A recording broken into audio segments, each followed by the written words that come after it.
تو وہاں پہ موسیٰ علیہ السلام نے پھر اپنی قوم کے لیے بد دعا کی،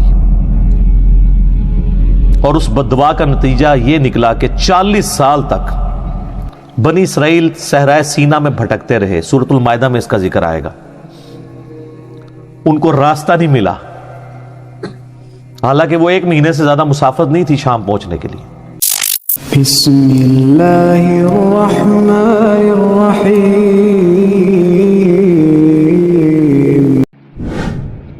وَإِذْ قُلْنَا ادْخُلُوا هَٰذِهِ الْقَرْيَةَ فَكُلُوا مِنْهَا حَيْثُ شِئْتُمْ رَغَدًا۔ اور جب ہم نے ان کو حکم دیا تھا کہ دیکھنا اس شہر میں جب داخل ہو تو جو چاہو کھاؤ، جتنا چاہو، یعنی حلال میں سے، لیکن ایک شرط کے ساتھ، وَادْخُلُوا الْبَابَ سُجَّدًا۔ دیکھنا جب تم شہر کے مین دروازے سے داخل ہو تو پہلے اللہ کو سجدہ کرنا، شکر ادا کرنا کہ وہ اللہ، جس اللہ نے تمہیں اتنے عرصے کے بعد، آلموسٹ 1500 سال کے بعد، ملک شام دوبارہ عطا کیا، کیونکہ آپ کو پتہ ہے بنی اسرائیل ابراہیم علیہ السلام کی اولاد تھے، چونکہ حضرت یوسف علیہ السلام بنی اسرائیل کو شفٹ کر چکے تھے مصر میں، تو 1500 سال بعد مصر میں آپ کو پتہ ہے کہ ان کی نیشنل موومنٹ کامیاب ہوئی اور وہاں کے لوگ حکمران بنے اور بنی اسرائیل جو ہیں وہ محکوم ہو گئے۔ پھر اللہ تعالیٰ نے موسیٰ علیہ نبینا علیہ السلام کو ان کا منجی بنا کر، نجات دہندہ بنا کر، مہدی بنا کر، ہادی بنا کر بھیجا، اور انہوں نے 1500 سال کے بعد ان کو فرعون سے نجات دلا کے دوبارہ شام کی طرف ہجرت کروائی۔ لیکن وہی ہوا کہ سرائے سینا میں جب پہنچے تو وہ سورۃ المائدہ میں ڈیٹیل آتی ہے کہ اللہ تعالیٰ نے فرمایا کہ بھائی اب اللہ کے لیے تو آنے واحد میں شہر خالی کروا سکتا ہے۔ اللہ نے فرمایا نہیں، جہاد کرو گے، ایفرٹ پٹ کرو گے۔ تو 3 بندے حضرت موسیٰ علیہ السلام کے ساتھ صرف 2 لوگ کھڑے ہوئے، ایک ان کے صحابی تھے جوشوا ابن نون، اور ایک ان کا اپنا بھائی جو پیغمبر تھے ہارون علیہ السلام، اور تیسرے موسیٰ علیہ السلام خود۔ باقی سب نے کہا کہ موسیٰ جا تو اور تیرا رب جا کے لڑے، شہر خالی کرواؤ، پھر ہم خالی شہر میں داخل ہوں گے۔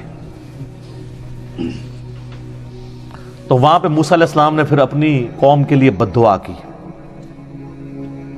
اور اس بد دعا کا نتیجہ یہ نکلا کہ 40 سال تک بنی اسرائیل صحرائے سینا میں بھٹکتے رہے۔ سورۃ المائدہ میں اس کا ذکر آئے گا۔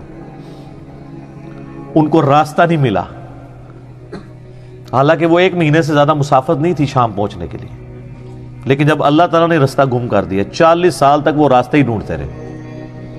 انہی 40 سالوں میں موسیٰ علیہ السلام فوت ہو گئے، پہلے ہارون علیہ السلام فوت ہوئے،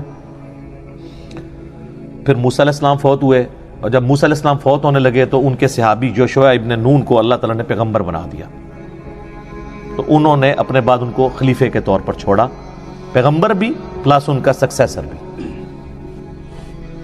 اور اس پورے وقت میں 40 سال گزر گئے۔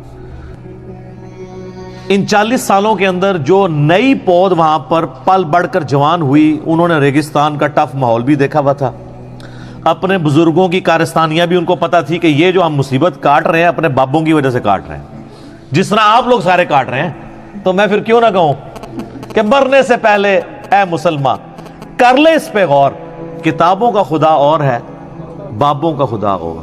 انہوں نے کہا کتاب میں تو حکم تھا پیغمبر کی پیروی کا، ہمارے بابوں نے وقت کے پیغمبر کی موجودگی میں نافرمانی کی اور مصیبت ہم کاٹ رہے ہیں، تو انہوں نے وقت کے پیغمبر سے ریکویسٹ کی، جوشوا ابن نون سے، کہ ساڈے بزرگ تے سارے انجی سن، ہم تیار ہیں جہاد کے لیے، آپ قدم بڑھائیں، ہم آپ کے ساتھ ہیں۔ تو پھر یہ نئی پود، ینگ جنریشن، یہ حضرت یوشوا ابن نون کے ساتھ ملی اور اللہ تعالیٰ نے انہیں فتح دی۔ جیریکو سٹی آج بھی موجود ہے شام کے اندر، یروشلم سے پہلے، اریحا نام تھا اس وقت، اردو میں اس کو عربی میں اریحا کہتے ہیں۔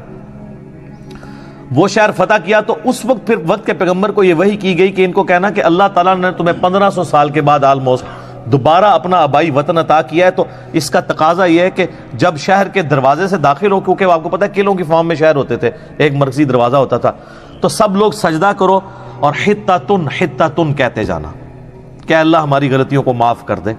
ہماری کیا، ہمارے بزرگوں کی غلطیاں، ان بیچاروں نے تو پھر بھی ایفرٹ پٹ کی تھی، یا اللہ سانو بھی بخش دے، ساڑھے بزرگوں بھی بخش دے۔ لیکن آپ کو پتہ ہے کہ ایک جب انسان خوشی کے عالم میں ہوتا ہے تو اس وقت اس کا دماغ کسی اور سٹیٹ میں ہوتا ہے. تو یہ بڑے جگت باز لوگ تھے، الفاظ کو بگاڑا کرتے تھے، مذاق کیا کرتے تھے. تو انہوں نے ہنتاتن کہنا شروع کر دیا کہ ہمیں گندم چاہیے، ہمیں گندم چاہیے.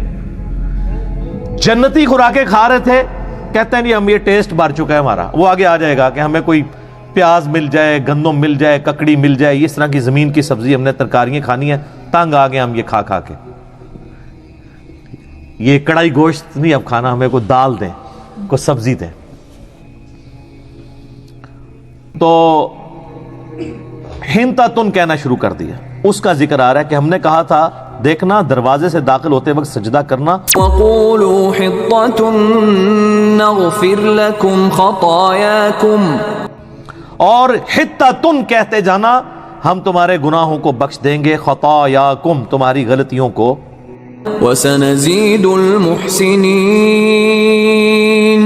اور ہم نیکوکاروں کو، احسان کی روش اختیار کرنے والوں کو مزید دیتے ہیں.